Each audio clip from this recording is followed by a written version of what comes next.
Hello বন্ধুরা, আমাদের পাড়ায় তেমন কোনো গাছগাছালি নেই, তবে এই অঞ্চলটা আমাদের এখানে পাড়ায় একটাই আছে, আর সেখানে প্রচুর পরিমাণে গাছ আছে আর একটা পুকুরও আছে। এই মনোরম পরিবেশ তোমাদের সাথে শেয়ার করব, তো লাইভে সবাই আস্তে আস্তে জুড়ে যাও। বন্ধুরা, তোমাদেরকে জঙ্গলটা ঘুরিয়ে দেখাই, দাঁড়াও। তো দেখতেই পাচ্ছ কত মনোরম পরিবেশ, তোমাকে একটুখানি ঘুরিয়ে দেখাই। এই যে আঁশফল গাছ, এই আঁশফল গাছটা কিন্তু আমার দাদু লাগিয়েছিল।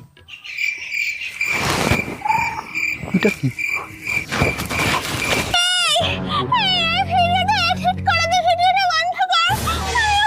দেখে না,